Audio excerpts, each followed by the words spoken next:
Welcome to Romanian Wine True Stories. I started this project because I do think Romania deserves more when it comes to wine and hospitality. Were there any moments when you wondered how to choose a wine, how to taste it? What's the story behind the wine label? Here you will find out interesting things about people who are behind the wine scene, wine producers, sommeliers, wine lovers, wine travelers. What are the necessary skills in order to succeed? What are the toughest moments or challenges these people have faced over the years, and how did they handle them? You will find these answers during our talks with and about Romanian hospitality and wine industry. My name is Alexandra Galbează, and I invite you to take a glass of wine or even champagne and enjoy our Romanian Wine True Stories. Hello, my name is Alexandra Galbează, and I invite you to the Romanian Wine True Stories. Today we have besides us Kristof Ladislau, a wine enthusiast, champagne lover, specialist, and a person with a great expertise in the enogastronomic world. Shortly, in one word, I may say you would be the perfect addicted traveler with a little bit of a touch of what French people may say la joie de vivre. It is said that it's good to start the day with a glass of champagne. Why? It's just a saying, or? No, depends. For other people, I think it's very bad to start with champagne, because if you don't like it, you don't have to drink it. No, it's giving you another vibe, another mood to start the day. You cannot normally, if you drink, you cannot get tipsy from a glass of champagne, but you start every, let's say like this. In my philosophy, I'm also since over 25-year Buddhist. And in my philosophy, you have to say every day like a present from the universe, that you have the chance to live this day. You have to make the best of it. And of course, you will not have every day fantastic, but every day will give you something. If it don't give you joy, at least it gives you an experience that you can move forward. And if you start with a champagne, that already is a celebration. But again, by celebration, a lot of people are thinking that champagne, you drink it to two occasions. Yes, New Year and birthday. It's not true. Champagne, you can drink it every day. Coco Chanel said that I drink champagne in two moments, when I'm happy or when I'm sad. Exactly.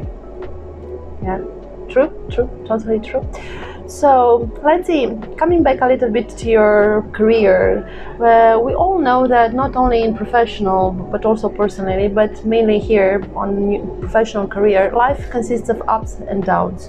So in your great experience so far, what was the toughest moment or the most challenging thing that you encountered, and how did you handle it, or how did you overcome it? Of course, you have up and downs, and I was in totally different business before I start with the wine business. Now I was in the business of electronics and also fashion, and in 2009 it came the crash and everything went down. I have to change totally my business. I did I concentrate myself a little bit for my own development, starting with education in different kind of fields of sport, of wine. Again, traveling is good sometimes to have a break, to make a clear cut and try to move forward. And in this phase I understood that actually business you don't make with products, you make with people. And I decided maybe I don't make so much money like I did before, but I want to enjoy what I'm doing. And this is, let's say, what I learned from this thing, that I don't want to do business with people that I don't like. I don't want to do events with things that I don't like. I don't like to do something when I do an event of wine and food pairing. Yes, I want to choose the food, and I want to choose the wine or the champagne. For me personally, it's not okay to present 5 wines from a producer and to say very nice things about these wines, because I was hired from the producer. Yes, and this is, I'm sorry if I told you guys I'm very direct. You can kill me, but this is how I am. Not yet. No, no, of course. It's for me, it's not authentic, because I can speak about every wine and I can tell my opinion, because nobody from the wine estate paid me to speak about his wine, and also didn't give me present a bottle to say, yes, okay, speak about my wine. And that's why I'm very open, and I can tell my opinion about everything. Sometimes I don't tell it because I don't want to offend people. Okay, okay. So it's the values that you have. So, and I congratulate you for that. So it's very good. You said earlier that you traveled around 150 countries, something like that? No, 150 Michelin star restaurants. Sorry. But I think I didn't count, but I think around 100 countries for sure. Okay. Because I was living in different parts of the world. I was living in Romania. I was born in Timișoara. Then I left with all my family to Germany. I was living in Germany. My daughter was born in Miami. My ex-wife was professional volley player in Puerto Rico. Then I was in Puerto Rico. Then I was a few years in Miami, because I was very concerned about the education of my daughter. And I say that actually the education, you don't get it in the high school. The education, you get it between 1 year and 7 years, because these are the base for what you do. And of course they helped me. Being in Miami, I start to see how the things are moving there. It's always, for me, it's very, very important to see the big picture. Never focus on the spot, yes, because you get lost. Yes, see the big picture. And then I started with also with lifestyle coaching. Yes. This was like 13, 14 years ago. Okay. Meanwhile, I cannot tell about myself that I'm life coach, because in the last 7-8 years, this is a job that everybody can do it. You have 23 or 25 years old, and you go 1-2 weeks, 1 month, maybe 2 months. Maybe you go in America and you get in 3 weeks a very nice diploma. Really? And you are 25 or 27 or 28, and you say, okay, I'm life coach and I will teach you how to live. But I didn't start to live till now. But I will teach you because I have the diploma, and I think that this word meanwhile is not what it should be. Yes, okay. I believe in competence through experience. If you don't have enough experience, don't sell something that somebody said. Try to live it, experiment it, and then speak about it. So they will teach you how to live it, but they will not teach you how to taste it. Exactly. Yeah, okay. So taking into consideration your expertise and your trips around the world, because as you said earlier, you were also in America, in Asia, in Europe, so you have experienced the world, I might say. You have many opportunities to taste the local cuisine and local wines. So my question would be, taking into consideration this experience, how do you find, or what's your opinion about the Romanian wine and food service at the moment? Let's try to start with direct. Let's start with the worst thing, and then we can move to the better things. Yes. Yes, please. The worst thing is the service in Romania. There are some places that it's okay, but guys, sorry, maybe you think I'm rude, but I saw a lot of things in my life. In a lot of places, the service is not bad; it doesn't exist. Okay. And now, because I'm also a little bit insider through this, I'm facilitator for EHL, the École Hôtelière Lausanne, and for Winsedswiss, Romania. Actually, Romania is Winsedswiss, Swiss, but they have the education in Romania. It's really, I think it's a joke. They have education, vocational school. Yes. For education, for hotel front desk, for culinary, for service in restaurant, and we are working now on the wine education.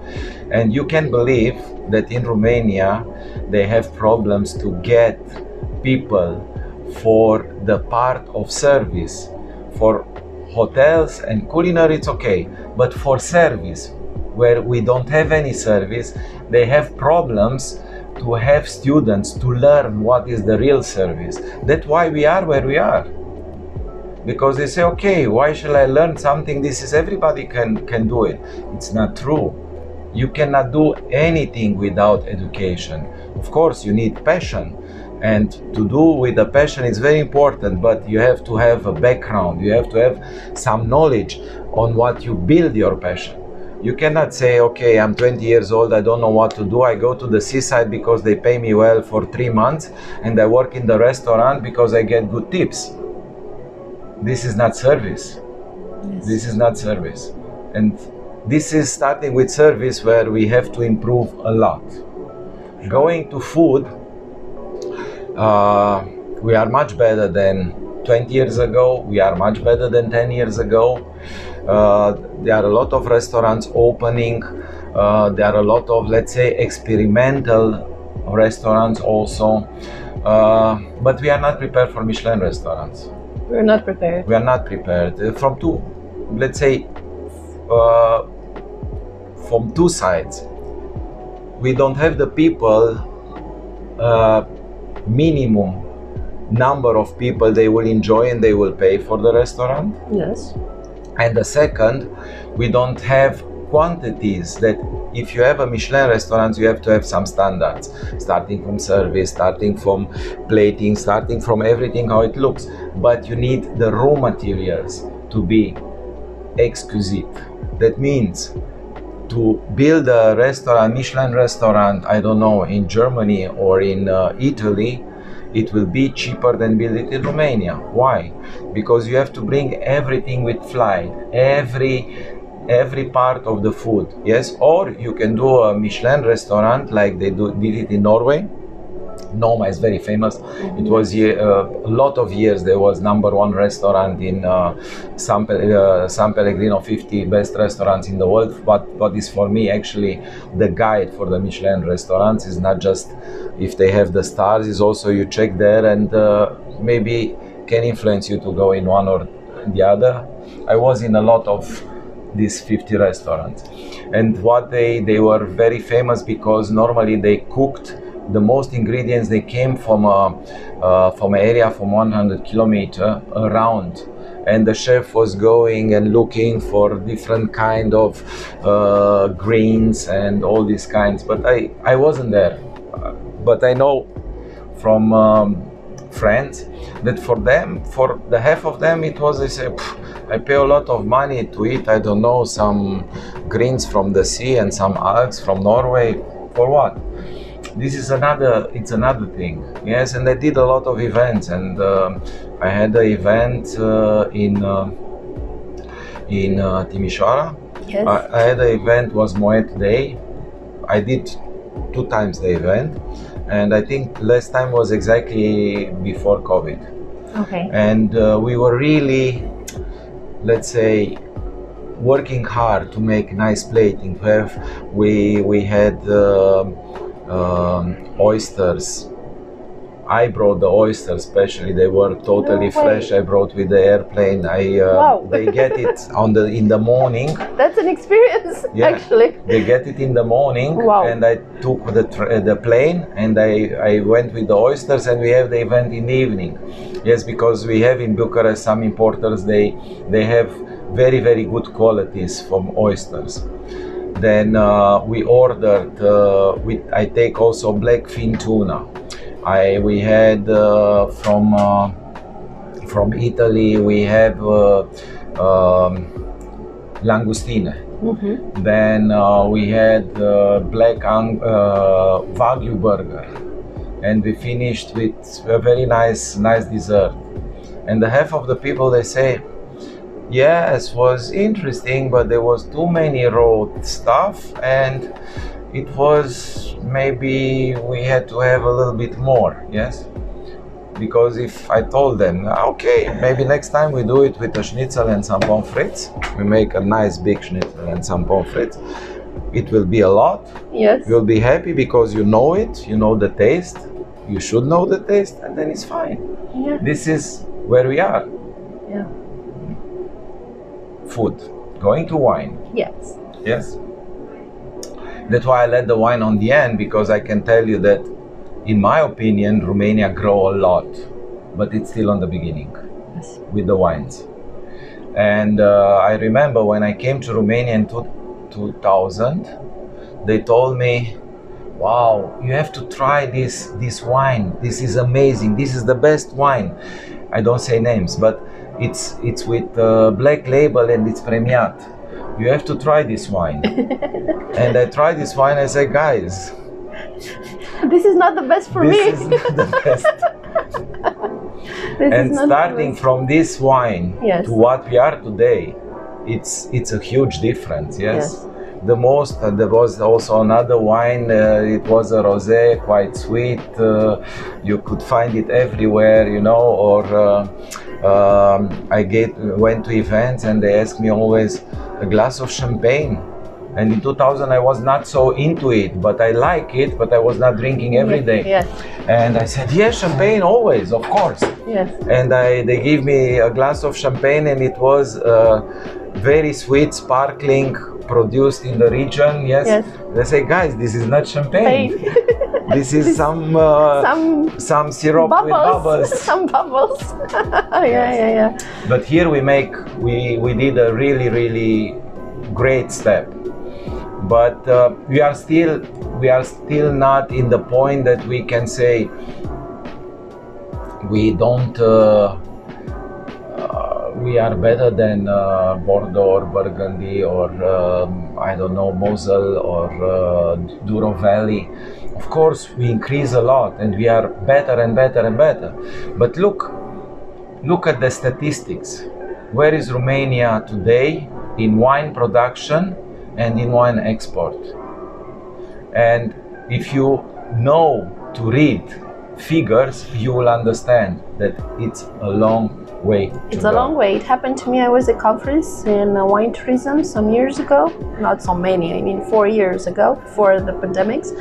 And I was talking about a little bit about Romanian wine, and they say, I was at a wine tasting at some event, I tasted something, I remember, I really liked it and I wanted to buy it, but nobody has heard about the Romanian wines, or there's no place I could find in order to buy a bottle, I don't know, something. So in terms of exports, I totally agree with you here. So it's a pity, unfortunately. Let's take Moldova. Yeah, I don't want to go to other countries. Yes. It's a small country, yes? Yes. Has the wine production, you cannot compare with Romania. But by export, it's much stronger. Okay. Yes, it's Moldova. Yes, but there's another topic. It's also the support of the authorities. So it's another topic. Yes. So what would be your recommendations for those who work in this industry? I don't know, some advice, a piece of advice. Where to start with? I have to move then from Romania. My advice is that, guys, go and try other kitchen, try other wines, try other pairings, travel. If you speak about the wines, it's good that at least you have idea where it is. Maybe if you were there and you step on the soil and you had it in your hands, it's giving you a totally different, let's say, feeling about wines. Because when I'm traveling, I don't travel just to enjoy the sea or the mountain or to stay in the sun. I try to understand a little bit about the local food, and I can eat also street food. I can go to Michelin restaurants. I don't care, but I love authenticity. Yes, when I was in Germany, and some friends of mine, they went into Thailand and they want to have sauerkraut and beer. I said, guys, try something else. Try tom yam goong. Try tom kha goong. Try something else. Try the local food. Of course, local wine was not so fantastic, but you can have a very nice Thai beer, yes, for the pairing. You don't have to have always wine. But it's very, very important to be honest with yourself. You know, try to make blind tastings. I love blind tasting, and most of the people hate the blind tasting because if you don't see the label, you cannot speak about it. I love blind tasting. That's the beauty of it. You don't know, and you don't know how to expect. So do blind tasting with different same grape from different region to see the differences, to understand why a Merlot from I don't know, from Bordeaux, it tastes totally different than a Merlot from the New World, no, from I don't know, Argentina or somewhere else, or Cabernet Sauvignon from again from Burgundy. It's totally different than a Cabernet Sauvignon from Napa Valley, and both are very famous for the grape, but it's totally different. Yes, one is going, it's much sharper, it's more sophisticated, lower alcohol, less sugar, very sharp. The other one is big. It's creating a fantastic move when you have this. You know, try, experiment. Yeah, true story. Coming back to your expertise, wine, food, champagne, and talking about tasting wine, and as an organizer of champagne and wine events, wine and food pairing. So I think there are some, not rules, it sounds a little bit I don't know, too strict, but I think there are some things that people that are watching us and maybe they don't know, they would like to, things that can help you in tasting the wine or the champagne. And also I'm here talking about, you know, how a wine should be tasted, you know, which glasses, the temperature of serving the wine, and so forth and so on. So I cannot say they are rules, but there are some suggestions. Let's go like this. Let's go like that. I can talk also about some events that I had, because mostly when I have events with local wine, yes, I prefer to organize all the events, to make the pairing, to sometimes I did also live cooking, but I didn't want to speak too much about the wines because some wines, they were not my favorites and I prefer not to say anything. And then I was working with different sommeliers. Sommelier, what is a sommelier in your opinion? A sommelier is I have the chance to put a question. It's me now who is interviewed. So a sommelier is a person who has an education in wine, okay, and also traveled a little bit, tasted international varieties and some local varieties in order to make the difference between the same variety but from the different wine regions. Here we're talking about terroir, and of course after education and passion, he must definitely, or not definitely, it may sound too strict also, he should work in a restaurant, I think, because that's what his job is. This is what sommelier really means, I think. Exactly. As far as I'm concerned. I will be a little bit more strict. Please. It's a must. It's a must. You know, I have a discussion with this guy. This guy has a lot of experience. Actually, the person that I admire for his knowledge and his experience, Zoltan Szabó, he was working 25 years as a sommelier. And one of our discussion on the beginning, it was, do you think about yourself that you are sommelier? And I said, of course, because I was traveling, I was drinking, I was making events, organizing everything. And he asked me a simple question: how many hours did you work in a restaurant serving wine?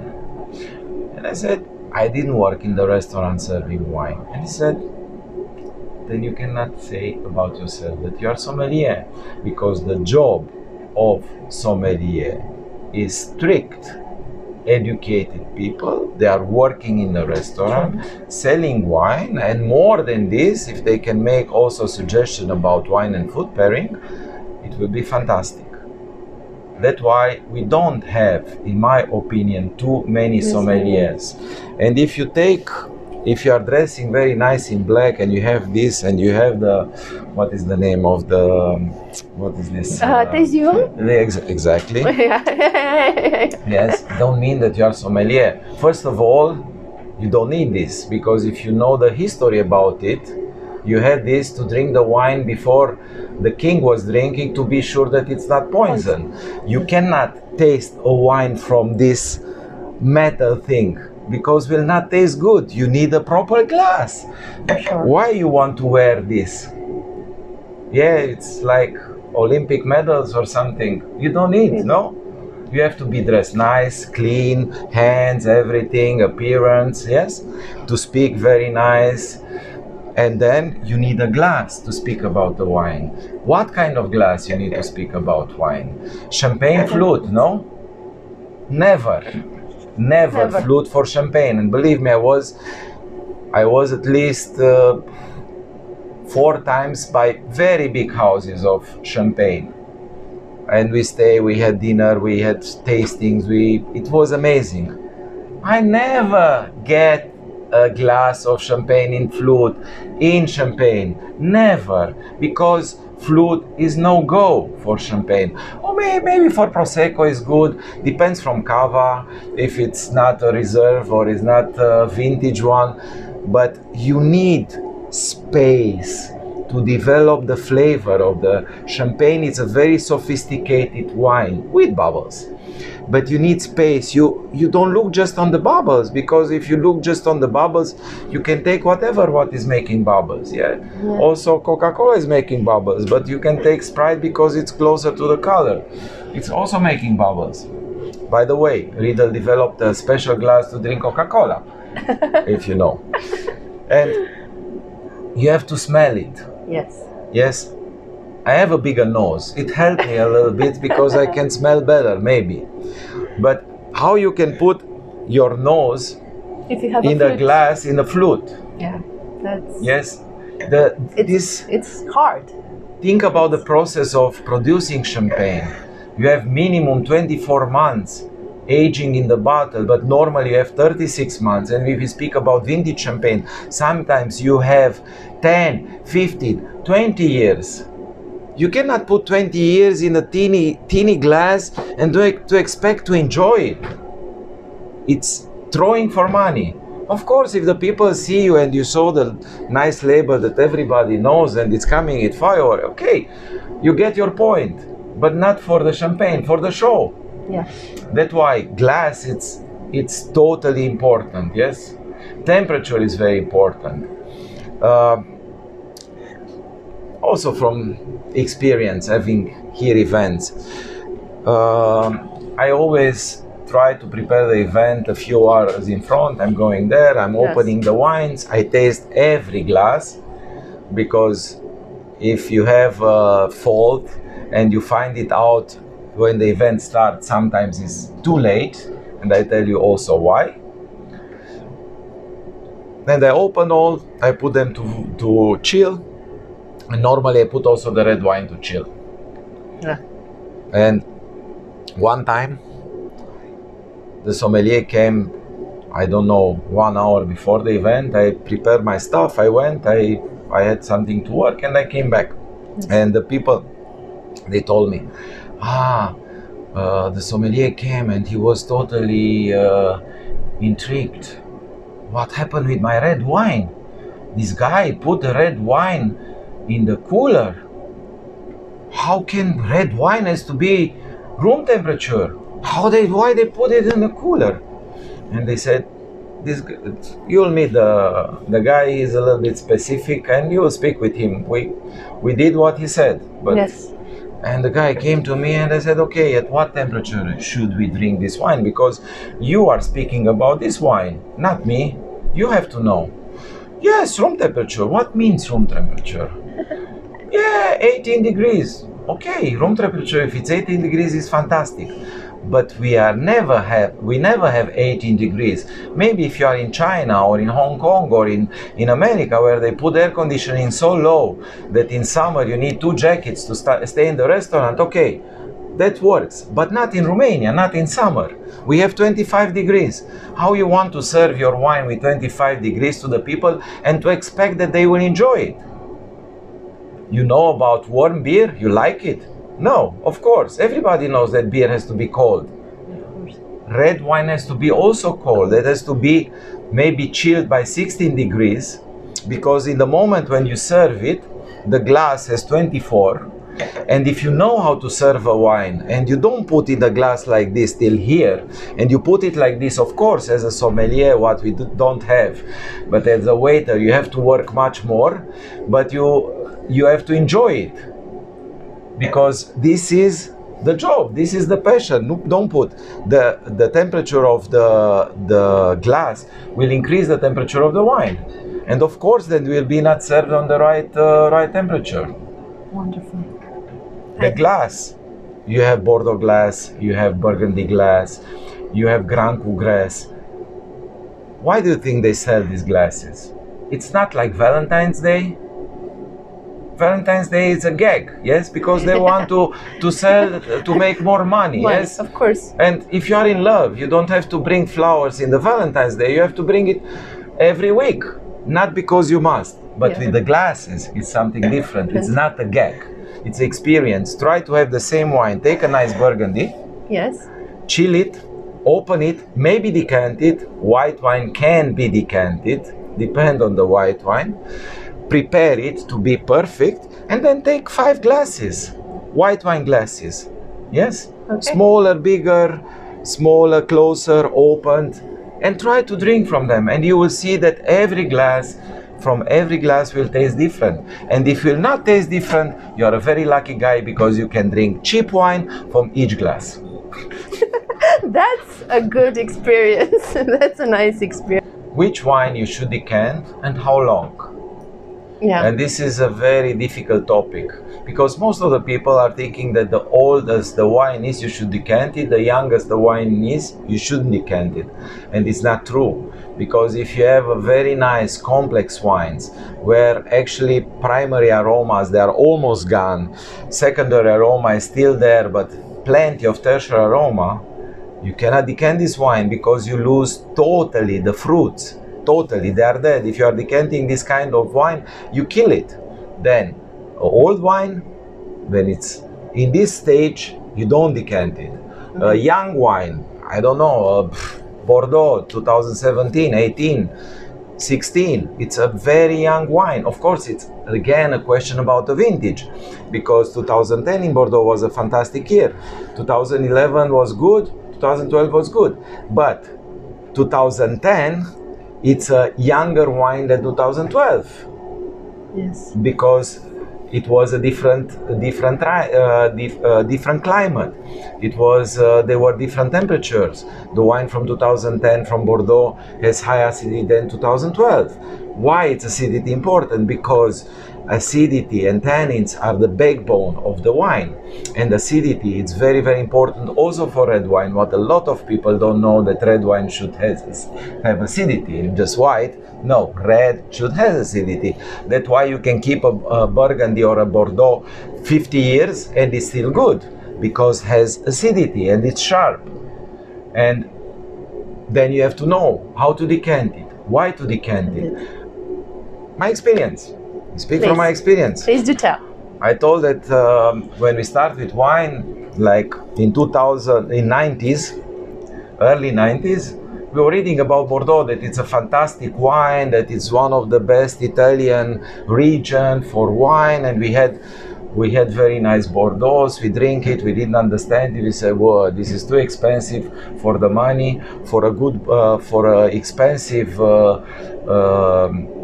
Bordeaux, I can buy to Amarone." Then we said, "Okay, why not to drink Amarone? It's easier to drink. You feel it. It's sweet. It's powerful. It's no." And then we were traveling in first travel, because I was a lot of time in Piemonte. By the way, Piemonte, it's one of my favorite regions, and fantastic wines, fantastic food. Meat is amazing, but the white truffles, they're the hit. Between beginning of October and first till second week of November. If you want to go there, book 6 months in front. Okay, good to know. Good tip. I'll follow your advice. We went to the restaurant, and then, you know, there you are used to have a certain sentence how to put the wines. Yes. Okay. If you like champagne, you start with a champagne. If you don't like champagne, you start with a prosecco. If you don't like any of this, maybe the waiter will convince you to make some more money to have aperitif till the other decide what to drink. Yes. But normally you start with champagne or sparkling. After that you go to white, and then you go to red, and then you finish with a dessert wine. And meanwhile, I love to finish either with a nice champagne or with a really top white burgundy, it's sharp. It's cleaning the palate. It's amazing. And we went to this restaurant. Yeah. And we said, okay, I know that Bordeaux. Meanwhile, I learned that Bordeaux should be decanted, a good Bordeaux, yes. And I said, okay, we start with the white or with the champagne. This region is also very known for the Astis and so on and so on. And we said, okay, we have the white, till we have the white, we have the first course, and to the main course we have the red. It's enough time now to decant. They decant in 1.5 hours, it's perfect. No, because some Barolos need between 6 and 8 hours to open. And the guys, they know how to drink, and they spend money. They call to the restaurant one day in front, and they say, okay, I'm coming with 7 people. This is my reservation. Please be prepared that we are drinking 2 bottles of this white. We are drinking 4 bottles specifically from this red, and make it to be drinkable at this time. And maybe the sommelier has to put the watch in the night at 3 o'clock, wake up, go in the cellar, open the wines, decant it, put them back, that they are ready to drink when the guy is coming to lunch. And this is, again, a topic that most of the people don't understand. But of course, I can recommend you a fantastic Romanian wine. I love this. It's one of my favorite red wines, Romanian wines. And I had some discussion with, let's say, with the owner, and I say, I don't understand your wine. And then he tell me, this wine needs time. And take this wine, and I will say the name, because if not, you will not know what to take. Yeah. Take 3 bottles with few friends. Yes. Take 3 bottles of flamboyant. Okay. It should be the same vintage. If it's good, find the older vintage a little bit. And one open it now, one open it 3 hours before, the other one open it 6 hours before, and the other one 9 hours before. Yes, it's the same wine, the same vintage. And try to drink it blind to see it's a huge difference. And I can tell you, this wine is fantastic if it's staying at least 6 hours in the decanter. Okay. That's why this is very important, what wine it is, how long it has to be taken. And it's not a rule, it's experience. You have to try to drink it to see, okay, this vintage, I need this. Also champagne, you can decant. The only problem by champagne is that you have to be very careful not to lose the bubbles. And the decanter of champagne, mostly it has a very narrow neck. Okay. And you have to do it very, very fast. And you had to be very, very chilled. Also the champagne, also the decanter or already sticked in ice, totally in ice, and you put it there, because if not, you lose the bubbles. Yeah, interesting things. Coming back to your passion and traveling, I also know, because I'm one of your followers, I might say, you're a very active person on social media also. So it was a saying that caught my attention. I like it. You like it, sorry. You like it, I love it. So, and I find it quite intriguing, because for me, sounds like the difference between maybe, you like it, maybe, possibility, and I love it, which leads you to certainty. How does that apply to everyday life, to the daily life, to the professional career as well? The word, what can define this is passion. Passion. Feeling. If you do something without to put your your heart, maybe it will be good and the people will like it. Yes. But if they see your passion and they are following you, they will love it. Because it's very important what you transmit. Now, you read a book, Yes. what somebody else made it, of course you can read very nice. You are an actor and everybody would say, wow, fantastic interpretation. But it's not the same if you speak from your heart and from your own experience. And that's why it's, if you see a girl and you say her, oh, you are nice. Maybe in English don't sound so good. Yeah. Beautiful, love, it's something else. It's other region. Totally, No? totally. Yeah. Nice, it's okay. It's ordinary. Nice. It's nice. It's ordinary, yeah. but it's and that's why for me, passion. If you don't have passion in doing things like this, if you have to make the money, do it, but you'll never be really successful. Yeah, for sure. And don't do it for show off.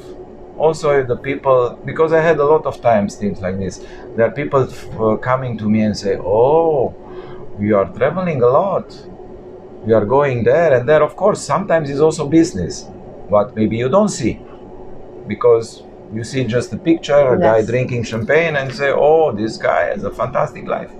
Maybe it's also work behind. But I was traveling always, but Facebook exists just since 10 years that you can follow where I'm going. Yes. 10 years ago, you didn't know where I'm going. You were speaking to me and I could show you some pictures. Yes. No, this is the difference. Yeah. And some people are saying that, oh, you post too much. First of all, I never post something just because I have to post. I try to give something from my experiences for free. Yes, look at it. There are so many people, they are following me and they call me, I go to this city, I go to this country, can you recommend me some restaurant, some wine, some this? I say, okay, look, go in my Instagram and then you can see where I was, and I can give you also other places. Yeah. Because you cannot, for example, I never search for a restaurant in TripAdvisor. Never. The same like I start with Vivino, like, I don't know, 1 year after it came. And on the beginning it was interesting, yes, because the people they start on the in the Vivino, they were people, they like wine, they understand wine. Meanwhile, for me, it's like a Facebook for wines. I still continue because they are labeled that I drink for the first time and I want to scan it and to remember, and I give a rating for myself. But when you see wines for, I don't give names, but you see wines from 25 euros, they have a rating for 4.6. And you see top Burgundies or top Bordeaux like 300-400 euros, and they are 4.3, 4.4. You don't understand anymore how this application is working. Yes? It's for me like a TripAdvisor for wine lovers. It's a difficult algorithm. Yeah. So you said something about success, passion, and how do you see success in the other people, especially those who are working in this industry? How do I see success? I mean, what would be the necessary skills or the values they might have, and the necessary skill that one might have or they could develop in order to make sure they this industry needs real sommeliers. Real sommeliers. Do you have, I don't know, maybe we have 15 restaurants in Romania, they have sommeliers. Yes. They need to be there to work, communication, people knowledge. As a sommelier, you need people knowledge because you have to have this interaction with the person in front of you. You have to understand he knows wines, he don't know, he has money, he don't have money, he knows labels, he's drinking just top wines because they are expensive, or he's drinking this wine because he understands, he knows the difference.